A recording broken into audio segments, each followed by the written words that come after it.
Hello and welcome. I'm Craig Waters, editor of MRO Management Magazine at Aviation Business News. And joining me today on this video interview is Önder, Managing Director of ACTC. Kana, good to see you and thanks for speaking with me. Thanks for having me, Craig. I look forward for this interview. Great. Thank you very much. So first things first, Kana, for anyone watching that isn't familiar, can you give us an introduction to ACTC? What's the company background, the history, and what is it that ACTC specializes in today? Okay, let's start with the last one first. ACTC is specialized in supplying high-quality spare parts for the aviation industry. So far, we have about 50,000 line items that we have supplied with minimum of return. That is a proof of our, of our quality. I started ACTC in 2011 after a 12-year career at an airline company in Europe, a major airline, which is DHL European Air Transport. I have worked in roles in purchasing, AOG desk. Also, I was promoted to repair manager, repair controller, managing the repairs departments. In this period, I have seen how airlines work, what their struggles are, uh, how much they need the supply chain to support operations. And due to the unique part numbers, which is generally original parts you cannot find everywhere. So we were always struggling to keep the planes flying. And from there, I have seen that the market is far from perfect. And they give us a lot of opportunities. With the end of my, after the move from DHL from Brussels to Germany, I decided to start my own company and work on these shortfalls in the AUG and supply chain. The supply chain is massive, is very big. There are huge amounts of money involved. Also, when plane does not fly, there is a huge cost involved, and it's always stress. And I sometimes the stress can cook very over when you have an AOG and the plane doesn't fly. You know, a lot of emotions are involved.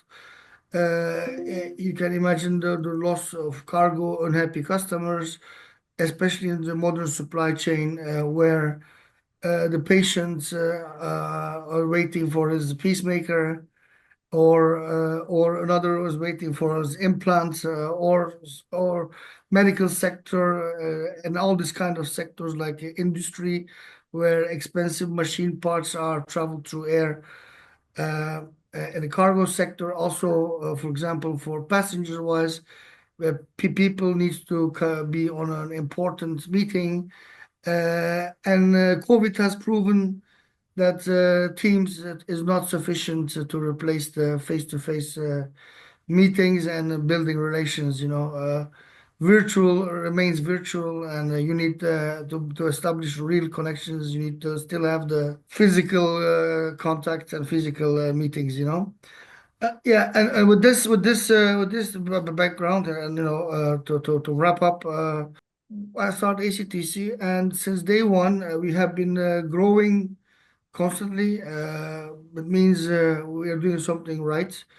We never approach any companies with big gains. We go to the company with my background, which I know, and also which I taught my colleagues over the years. We When the airline is focused on flying, we always say, please concentrate on flying and leave the other work over to us, so we can do these jobs to you with the maximum return, and we are the best partner you can have.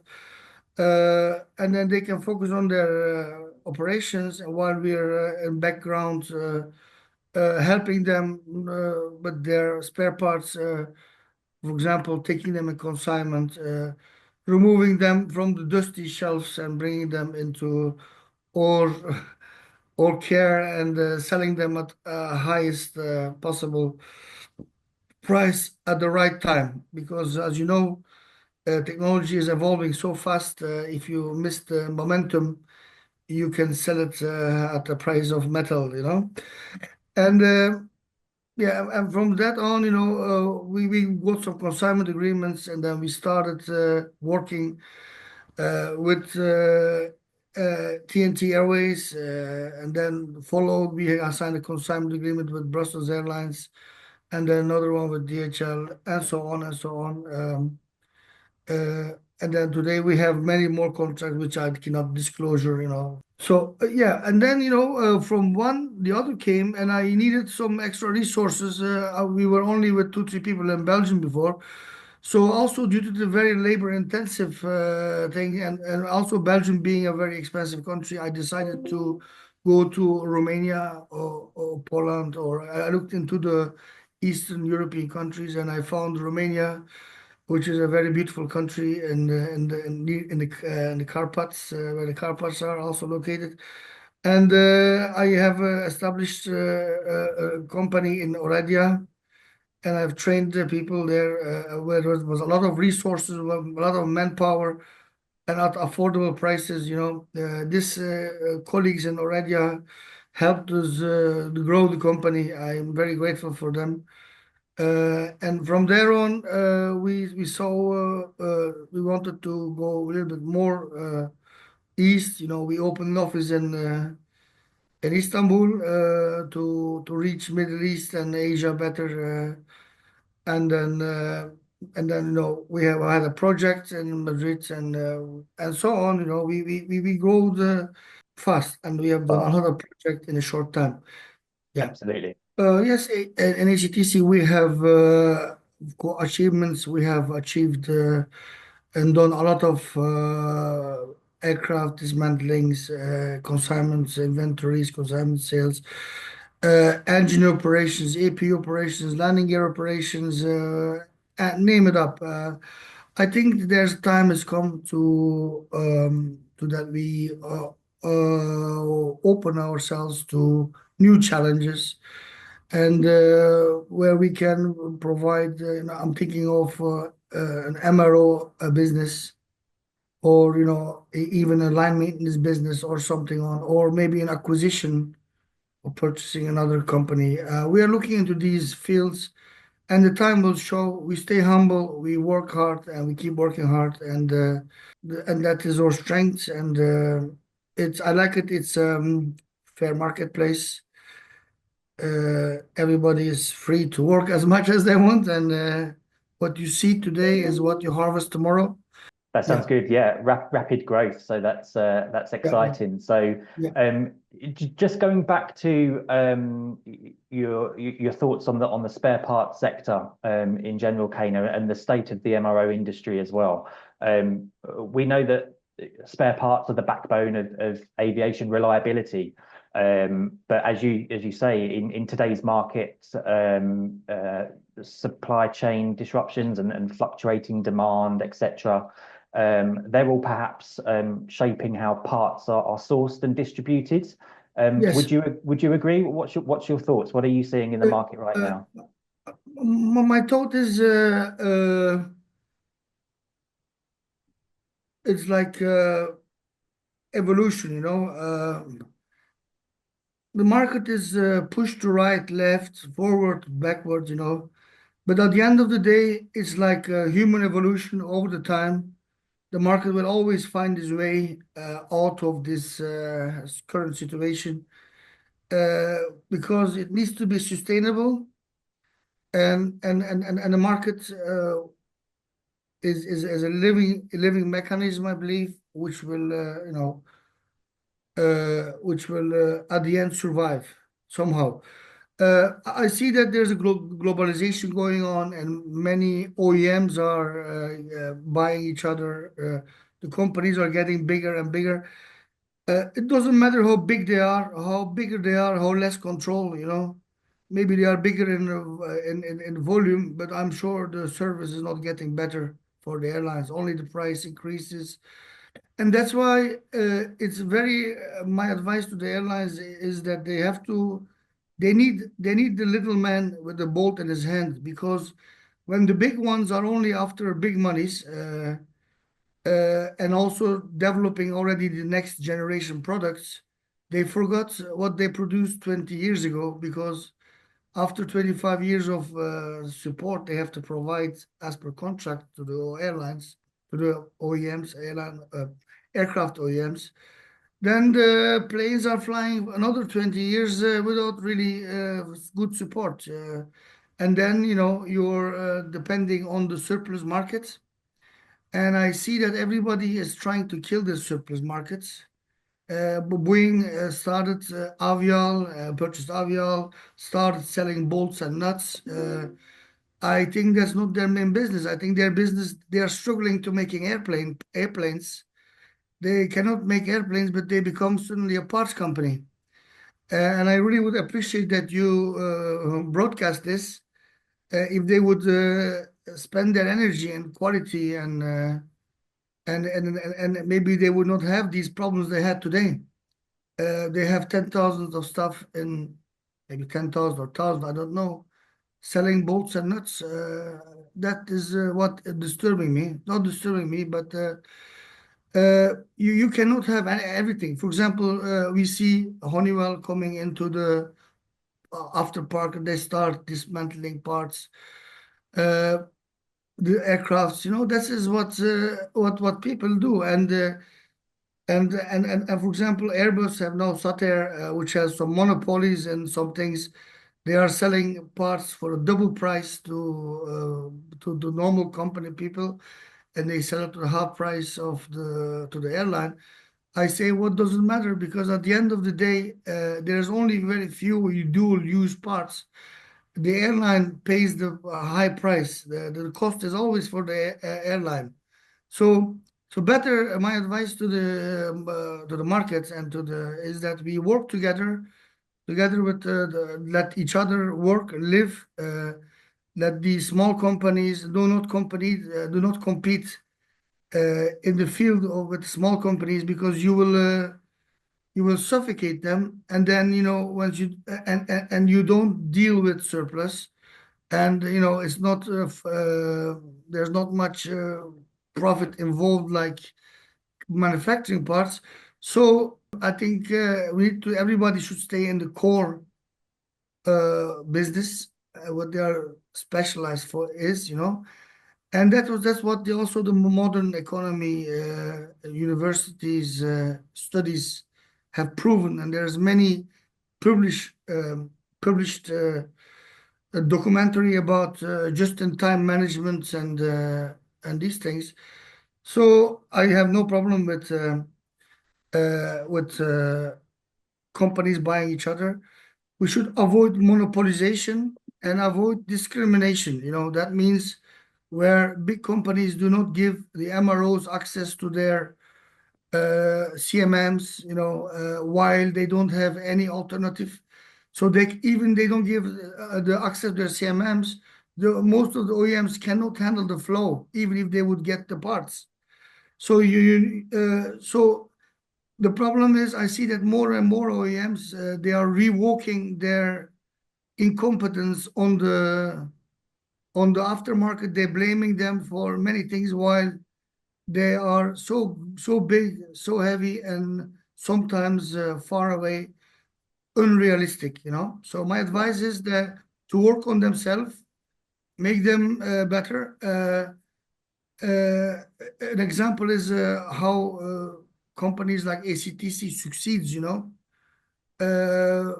Maybe they would not, if I would apply to their jobs, the job in a big OEM, they would maybe not make me a secretary. But you see, I have built a much bigger company than I thought, and what the future shows is we're gonna get much bigger. Yeah.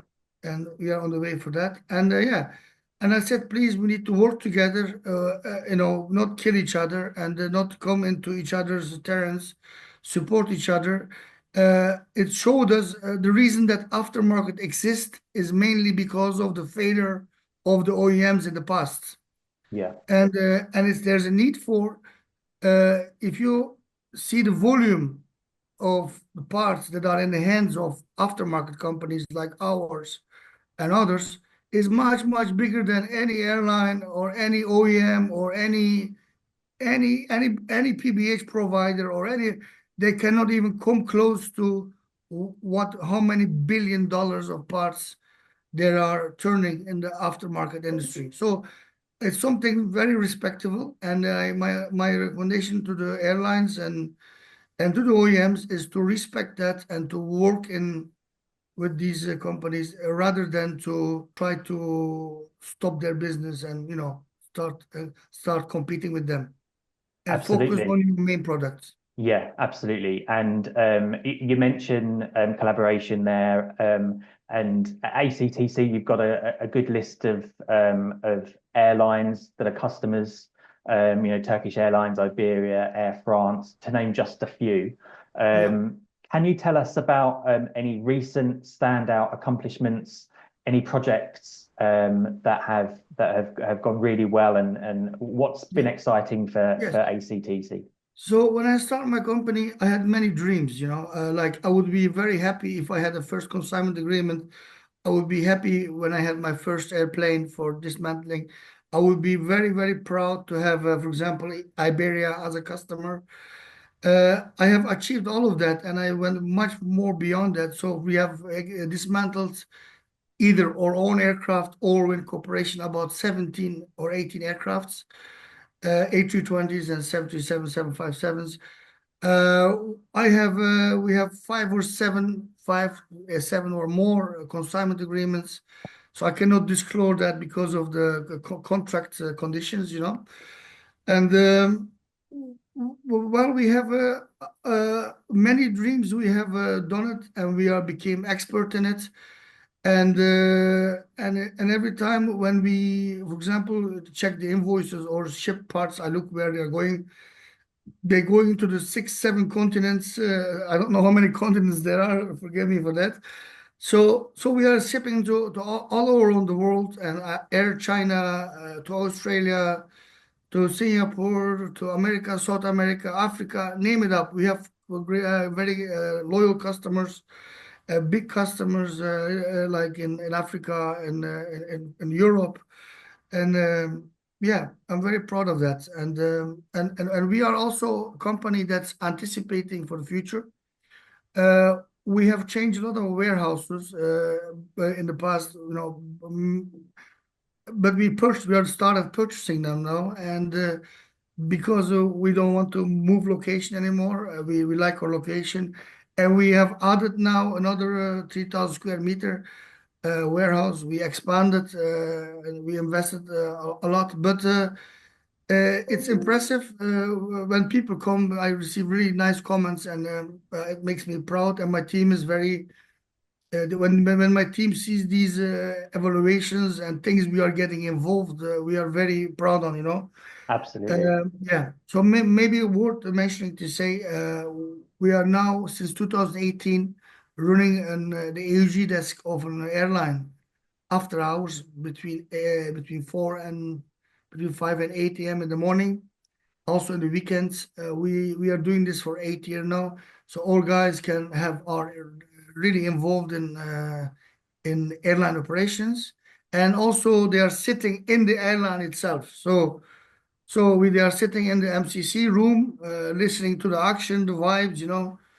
So if anything goes wrong, they always call me for advice. I give some back support from my old days.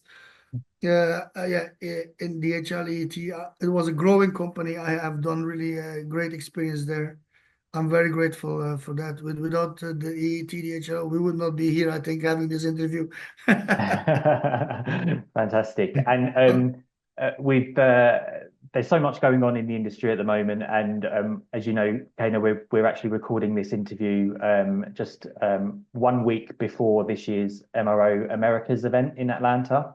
Yeah. So I guess for those that will be at the show, what can we expect from ACTC at the event? But also for those that won't be making it out to Atlanta, what will they be missing out on?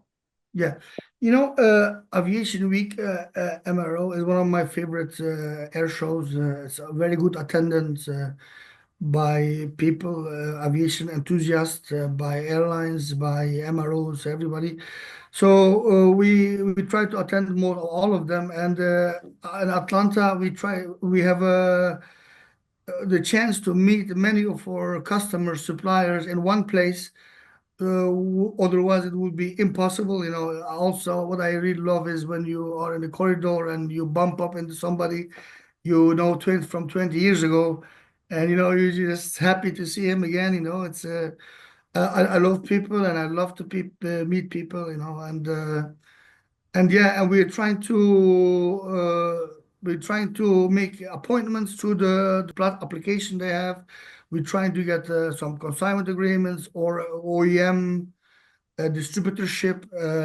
We have everything to take care of that business. We are making MRO deals and all kind of businesses, where we can cooperate together.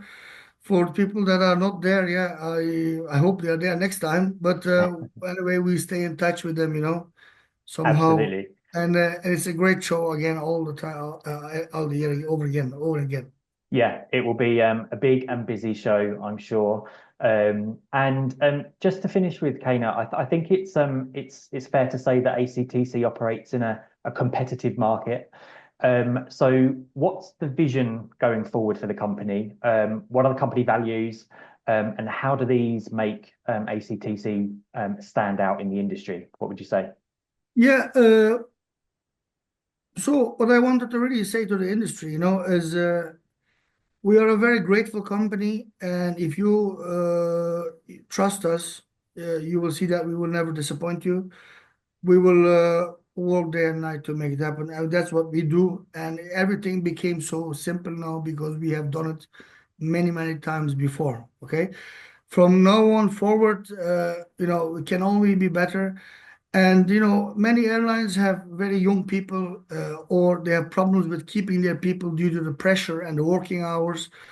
They, without criticizing them, but sometimes they have very people in high positions with very few years of experience, and that has, of course, a cost.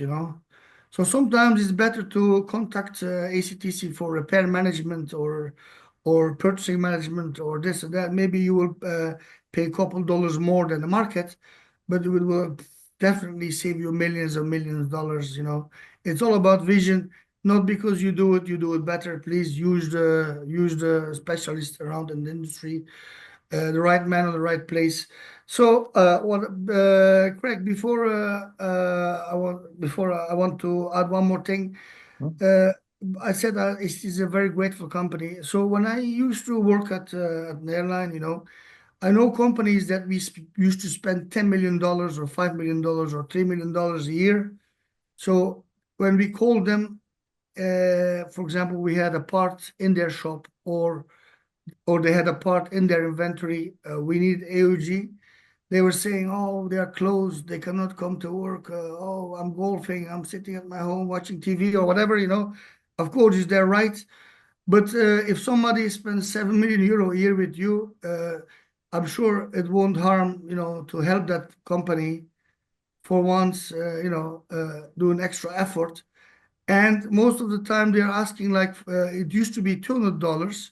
Now they're asking like $500 to keep a part 2 hours more in their possession. So I find these things very, I don't know, I don't want to use a dirty word, but not a dirty word, but it's I think it's ugly. Instead Surprising as of, well. excuse me? Surprising as well. Yeah, yeah, it is a reality. I heard this more and more. And that's why ACTC is 24/7 open, does not charge for dangerous goods, only for the packaging, because we have to pay the packaging as well. We do the declaration ourselves. It costs us money, but that's the part of our service. We cannot charge everything to the customer. So my advice is, I really would like these surprising things, that people become more grateful, and also, instead of killing their customers, keeping them alive so they can keep themselves alive as well on long term. Instead of thinking of short term gains, my advice to the business people is to think long-term gains. And $500 will not make you rich, but it can make you lose a big contract, and don't be surprised why you lost it. Good. Yes, Okay, that's a good way to end up. That's actually all the time we've got for today, Kana. So thank you thank so you for much. sharing your insights with me. And we look forward to seeing how the company continues to grow and evolve in the future. So thank you very much and goodbye. Thank you very much, Craig. Thank you, sir.